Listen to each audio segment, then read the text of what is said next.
Hello, everybody, and welcome back to today's episode of me reading Jane Eyre. We are going to get through this book, I promise. And I've got my pearls to clutch, my fan to wave in case steamy things happen.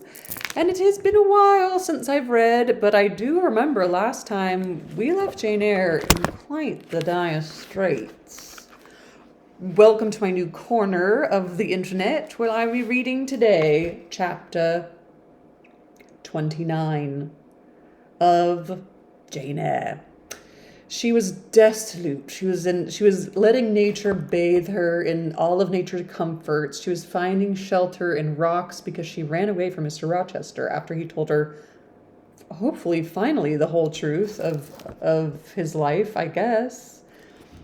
She was sleeping on moss and leaves, and then she was begging for food and a job, actually. She was begging for a job. She wasn't even begging for food. And she said, I'll give you this handkerchief for that loaf of bread. And everybody said no, turned her away. And finally, she went to a parish, I believe, and they were overhearing people speak, and she doesn't know who these people are. And then the head of the household came home and said, give her a room. Mr. St. John is giving her a room for the night.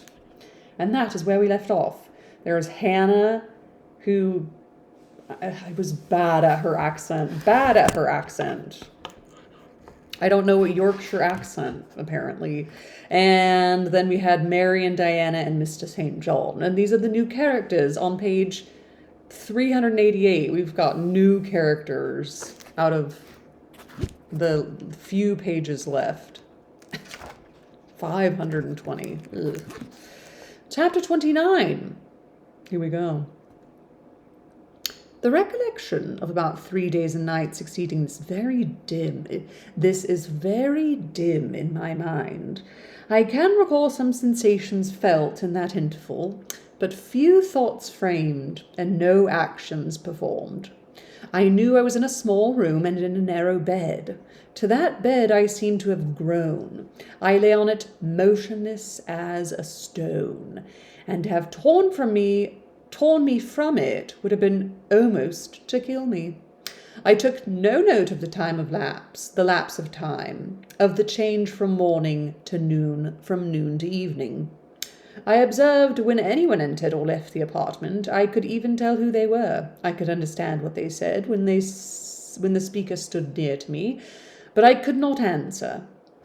To open my lips or move my limbs was equally impossible. Ugh. Hannah, the servant, was my most frequent visitor. Her coming disturbed me. I had a feeling that she wished me away.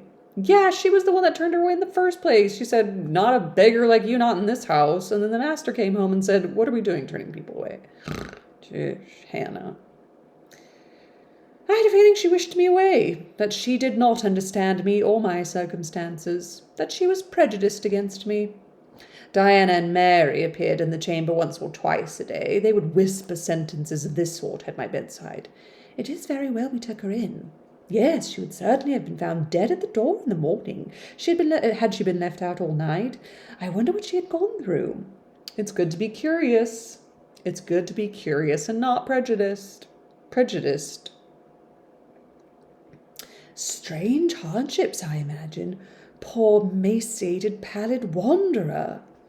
She is not an educated person, I should think, by her manner of speaking. Her accent, she is not an uneducated person. Okay, right. She's not an uneducated person, I should think, by her manner of speaking. Her accent was quite pure, and the clothes she took off, though splashed and wet, were little worn and fine. She has a peculiar face, fleshless and haggard as it is. I rather like it, and when in good health and animated, I can fancy her physiognomy would be agreeable. I have never heard that word before in my life, and it's like, this book should be called Physiognomy and Jane Eyre. Never once in their dialogues did I hear a syllable of regret at the hospitality they had extended me, or of suspicion of or aversion to myself. I was comforted. Mr. St. John came but once. He looked at me and said my state of lethargy was the result of reaction from excessive and protracted fatigue. He pronounced it needless to send for a doctor. Nature, he was sure, would manage best, left to herself. Hopefully this isn't a situation where they lock her up in a room because they think she's crazy, and then she's just some lady locked up in a room because she's not speaking or whatever. Because, women or whatever. He said every nerve had been overstrained in some way, and the whole system must sleep torpid a while. There was no disease. He imagined my recovery would be rapid enough when once commenced. These opinions he delivered in a few words in a quiet, low voice, and added after a pause in the tone of a man little accustomed to expansive comment. Rather an unusual physiognomy, certainly not indicative of vulgarity or degradation. Far otherwise, responded Diana. To speak truth, St. John, my heart rather warms to the poor little soul. I wish we may be able to benefit her permanently. That is hardly likely, was the reply. You will find she is some young lady who has had a misunderstanding with her friends and has probably injudiciously left them. We may perhaps succeed in restoring her to them if she is not obstinate. But I trace lines of force in her face which make me sceptical of her tractability. He stood, considering me some minutes, then added, She looks sensible, but not at all handsome. She is so ill, St. John. Ill or well, she would always be plain. The grace and harmony of beauty are quite wanting in those features. On the third day, I was better. On the fourth, I could speak, move, rise in bed, and turn. Hannah had brought me some gruel and dry toast, about, as I supposed, the dinner hour. I had eaten with relish. I love relish. The food was good, void of the feverish flavour which had hitherto poisoned what I had swallowed. When she left me, I felt comparatively strong and revived. Ere long, satiety of repose and desire for action stirred me. I wished to rise, but what could I put on? My damp and bemired apparel, in which I had slept on the ground and fallen in the marsh. I felt ashamed to appear before my benefactor so clad. I was spared the humiliation. On a chair by the bedside were all my own things, clean and dry. My black silk frock hung against the wall. The traces of the bog were removed from it, the creases left by the wet smoothed out. It was quite decent. My very shoes and stockings were purified and rendered presentable. There were the means of washing in the room, and a comb and brush to smooth my hair. After a weary process, resting every 5 minutes, I succeeded in dressing myself. My clothes hung loose on me, for I was much wasted. But I covered deficiencies with a shawl, and once more cleaned and respectable-looking, no speck of the dirt, no trace of the disorder I so hated, and which seemed so to degrade me, left. I crept down a stone staircase, with the aid of the banisters, to a narrow, low passage, and found my way presently to the kitchen. It was full of the fragrance of new bread and the warmth of a generous fire. Hannah was baking. Prejudices, it is well known, are most difficult to eradicate from the heart whose soil has never been loosened or fertilized by education. They grow there, firm as weeds among stones. Hannah had been cold and stiff indeed at first. Latterly, she had begun to relent a little, and when she saw me come in tidy and well-dressed, she even smiled. "What have you got up?" said she. "You are better, then. You may sit down in my chair on the hearthstone, if you will." She pointed to the rocking chair. I took it. She bustled about, examining me every now and then with the corner of her eye. Turning to me as she took some loaves from the oven, she asked bluntly, "Did you ever go a begging afore you came here?" I was indignant for a moment, but remembering that anger was out of the question, and that I had indeed appeared as a beggar to her, I answered quietly, but still not without a certain marked firmness. "You are mistaken in supposing me a beggar. I am no beggar, any more than yourself or your young ladies." After a pause, she said, "I didn't understand that. You've like no house, nor no brass, I guess." "The want of house or brass, by which I suppose you mean money, does not make a beggar in your sense of the word." "Are you book-learned?" she inquired presently. "Yes, very. But you've never been to a boarding school?" "I was at a boarding school 8 years." She opened her eyes wide. Whatever cannot ye keep yourself for, then?" "I have kept myself, and I trust shall keep myself again. What are you going to do with those gooseberries?" I inquired, as she brought out a basket of fruit. "Make 'em into pies." "Give them to me, and I'll pick them." "Nay, I didn't want ye to do naught."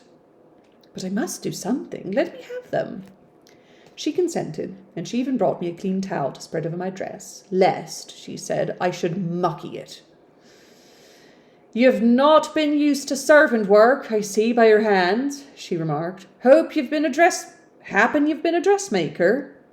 "No, you are wrong. And now never mind what I have been. Don't trouble your head further about me, but tell me the name of the house where we are."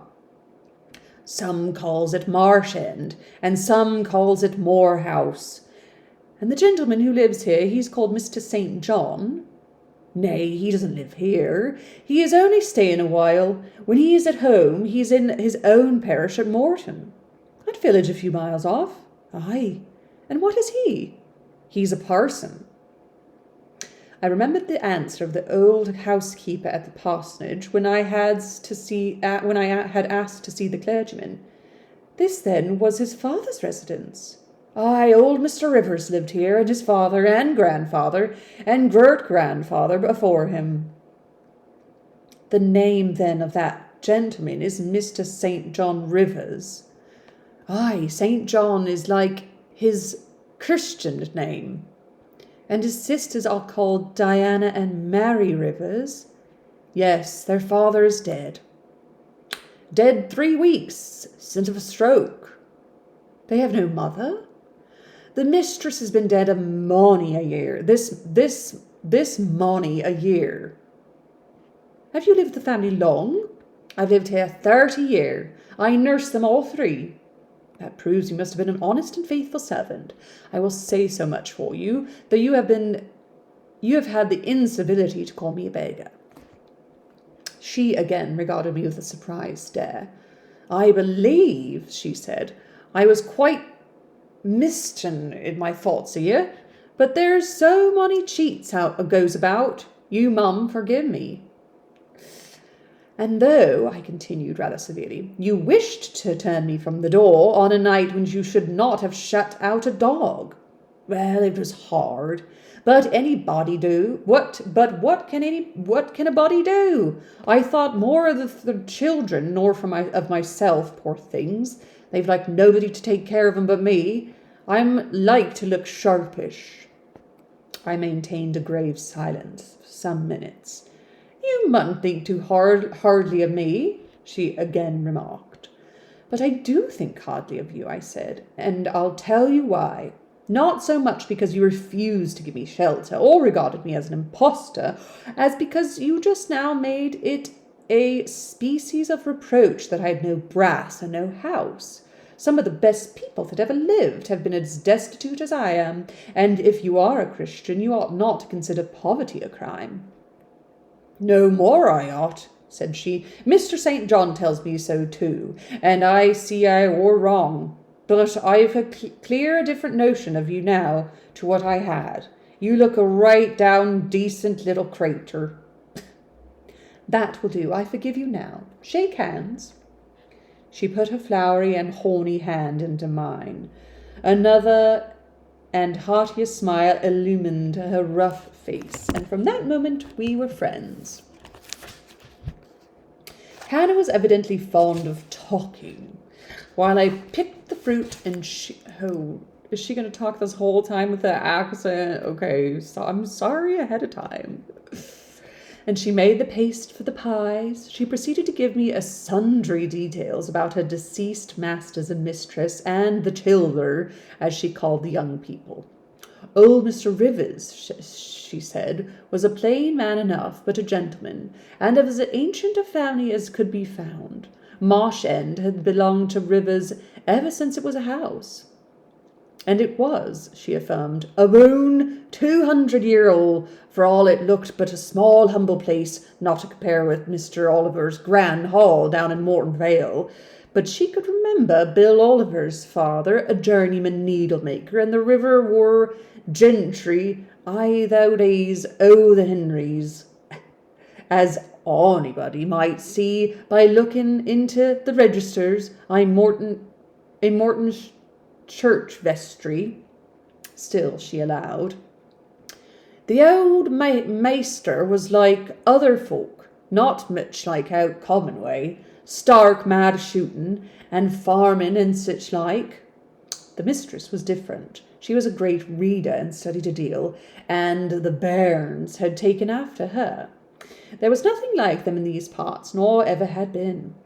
They had liked learning, all three, almost from the time they could speak, and they had always been of a mark of their own, of a make of their own.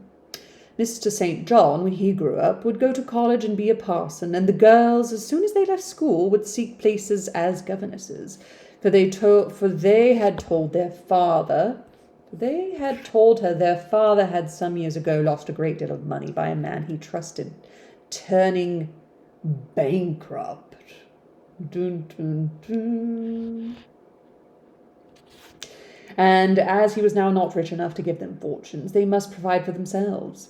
They had lived very little at home for a long while, and were only come now to stay a few weeks on account of their father's death. But they did so like Marsh End and Morton, and all the moors and hills about. They had been in London and many other grand towns, but they always said there was no place like home.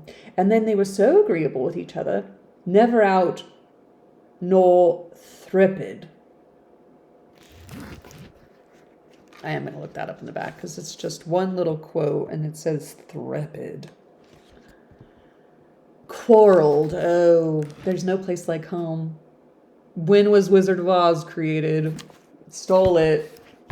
Borrowed. She did not know where there was such a family for being united.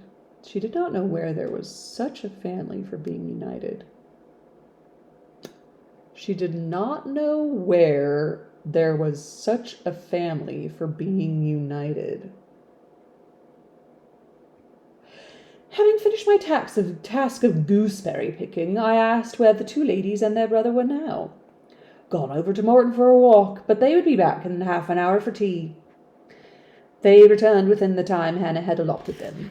They entered by the kitchen door, but Mr. St. John, when he saw me, merely bowed and passed through.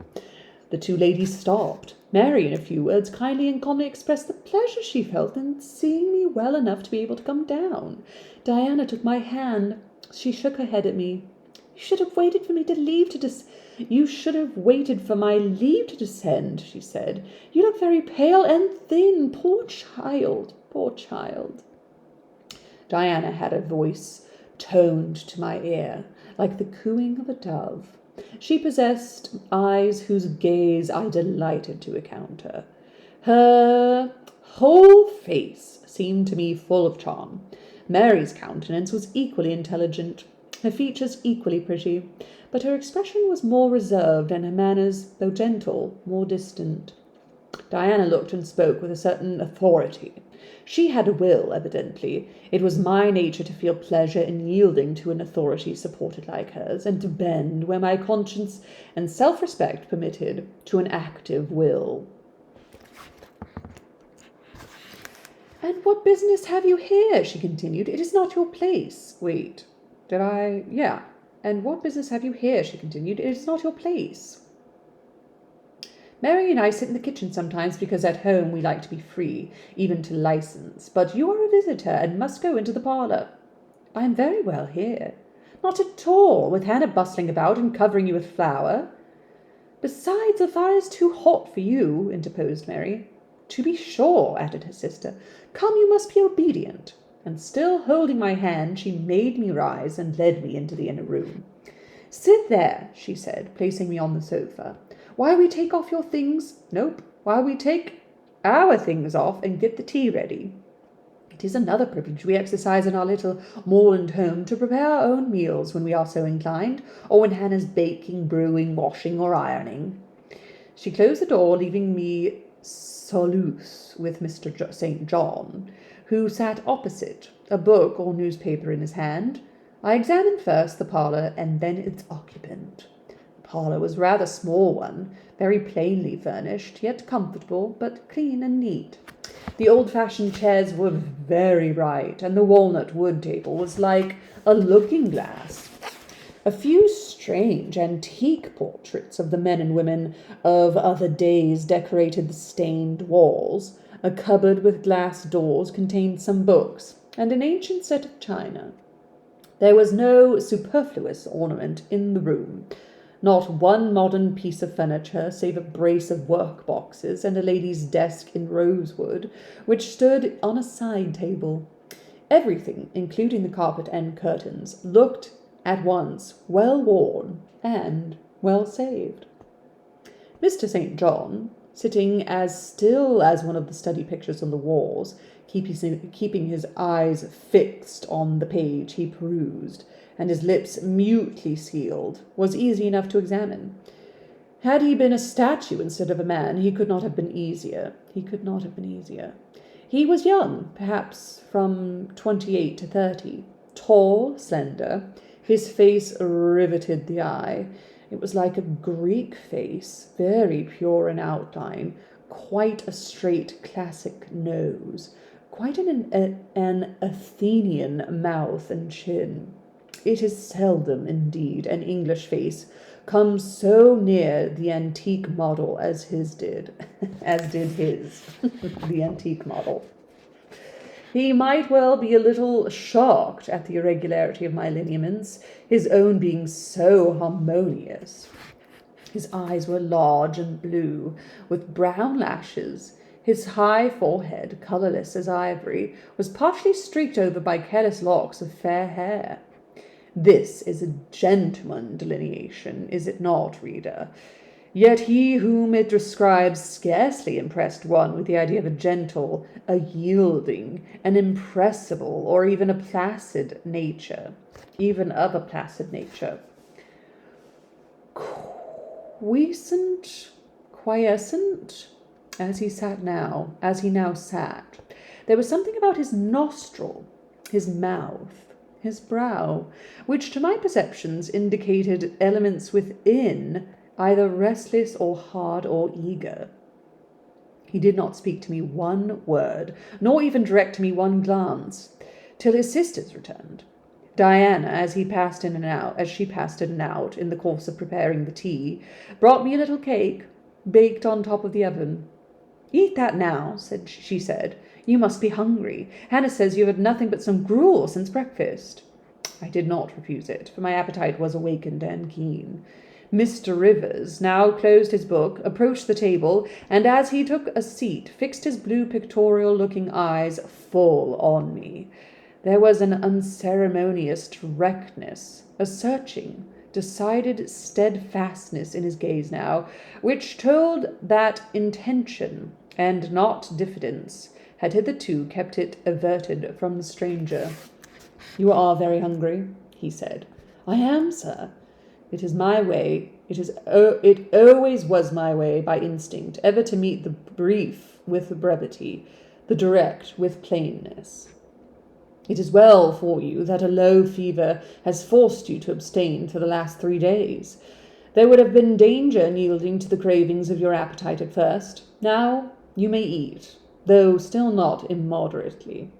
I trust I shall not eat long at your expense, sir, was my very clumsily contrived, unpolished answer. No, he said coolly. When you have indicated to us the residence of your friends, we can write to them, and you may be restored home. That, I must plainly tell you, is out of my power to do, being absolutely without home and friends. The three looked at me, but not distrustfully. I felt there was no suspicion in their glances. There was more of curiosity. I speak particularly of the young ladies. St. John's eyes, though clear enough in a lateral sense, in a figurative one, were difficult to fathom. He seemed to use them rather as instruments to search other people's thoughts than as agents to reveal his own, the which combination of keenness and reserve was considerably more calculated to embrace than to encourage. Do you mean to say, he asked, that you are completely isolated from every connection? I do. Not a tie links me to any living thing. Not a claim do I possess to admittance under any roof in England. A most singular position at your age. Here I saw his glance directed to my hands, which were folded on the table before me. I wondered what he sought there. His words soon explained the quest. You have never been married? You are a spinster. Diana laughed. Why, she can't be above 17 or 18 years old, St. John, said she. I am near 19, but I am not married, no. I felt a burning glow mount to my face. The bitter and agitating recollections were awakened by the illusion of marriage. They all saw the embarrassment and the emotion. Diana and Mary relieved me by turning their eyes elsewhere than to my crimsoned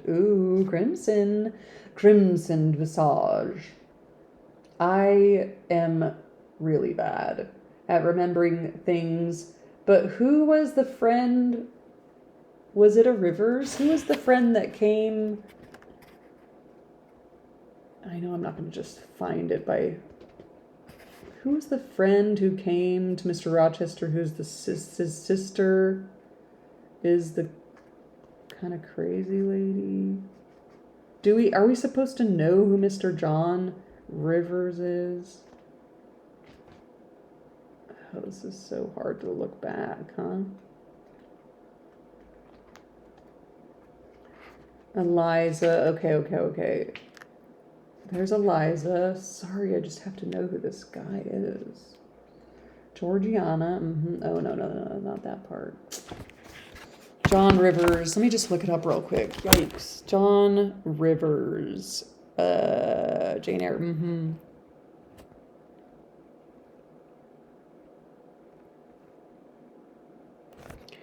Okay, but who was Mr. Rochester's friend who came from...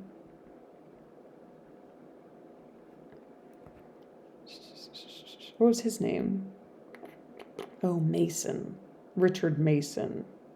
Okay. We're not supposed to know who John Rivers is. We're just now meeting him. He's not from the past, I think. Okay. Crimson visage. Wow, crimson. But the colder and sterner brother continued to gaze, till the trouble he had excited forced out tears as well as colour. Where did you last reside? He now asked. You are too inquisitive, St. John, murmured Mary in a low voice, but he leaned over the table and required answer by a second firm and piercing look. The name of the place where, and of the person with whom I lived, is my secret, I replied concisely, which, if you like, you have, in my opinion, a right to keep, both from St. John and every other questioner, remarked Diana.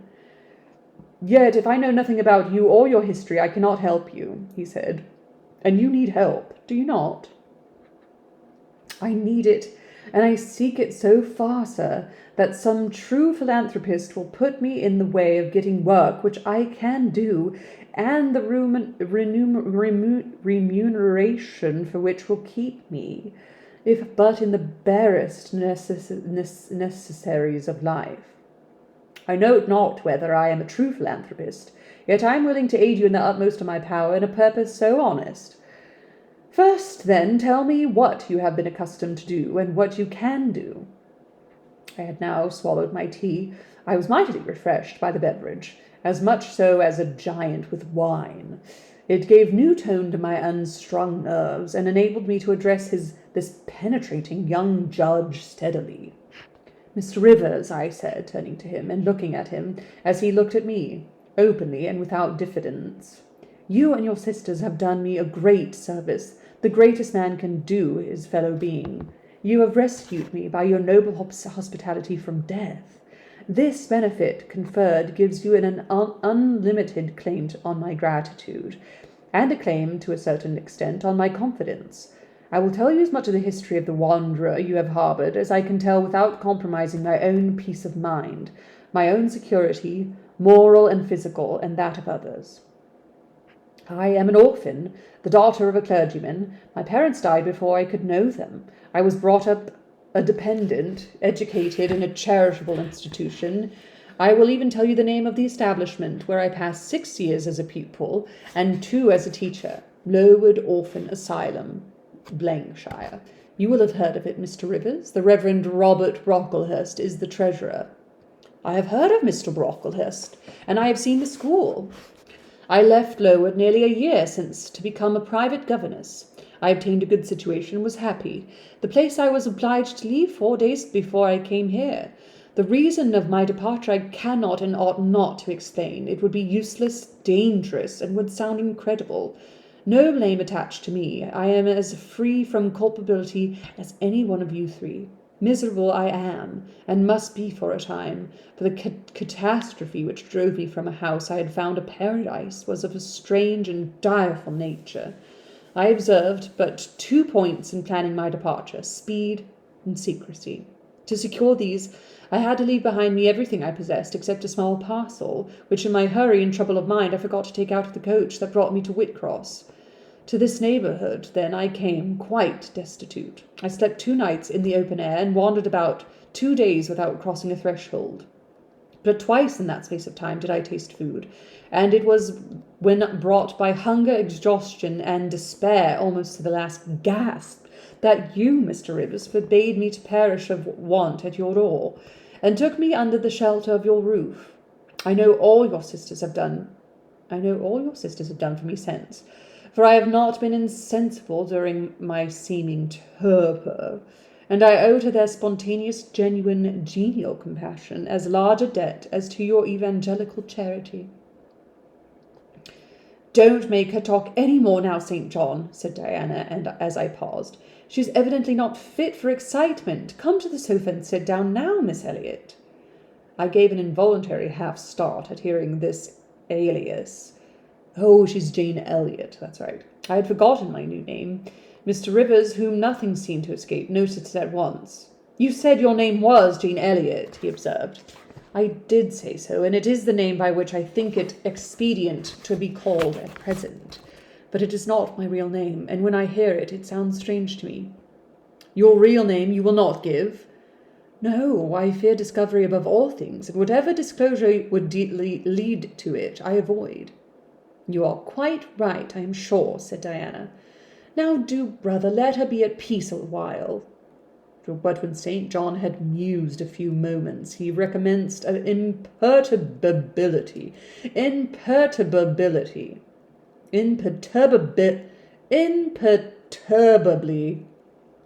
recommenced as imperturbably and with as much acumen as ever. You would not like to be long dependent on our hospitality. You would wish, I see, to dispense as soon as may be with my sister's compassion, and above all with my charity. I am quite sensible of the distinction drawn, nor do I resent it. It is just. You deserve to be independent of us. I do. I have already said so. Show me how to work, or how to seek work. That is all I now ask. Then let me go, if it be but the meanest cottage, if it be but to the meanest cottage. But till then, allow me to stay here. I dread another essay of horrors of homeless destitution. Indeed, you shall stay here, said Diana, putting her white hand on my head. You shall, repeated Mary, in the tone of undemonstrative sincerity which seemed natural to her. My sisters, you see, have a pleasure in keeping you, said Mr. St. John, as they would have a pleasure in keeping and cherishing a half-frozen bird some wintry wind might have driven through their casement. I feel more inclination to put you in the way of keeping yourself, and shall endeavour to do so. But observe, my sphere is narrow. I am but the incumbent of a poor country parish. My aid must be of the humblest sort. And if you are inclined to despise the day of small things, seek some more efficient succour than such as I can offer. She has already said she is willing to do anything honest she can do, answered Diana for me. And you know, St. John, she has no choice of helpers. She is forced to put up with such crusty people as you. I will be a dressmaker. I will be a plain workman. I will be a servant, a nurse girl, if I can be no better, I answered. Right, said Mr. St. John, quite coolly. If such is your spirit, I promise to aid you in my own time and way. He now resumed the book with which he had been occupied before tea. I soon withdrew, for I had talked as much and sat up as long as my present strength would permit. Whoa, triple X. Chapter 30 coming up next. Whoop, whoop, whoop, whoop. St. John is very direct, is he not? I think we shall get another chapter in today. Happy reading to you all and to all. Ta-ta!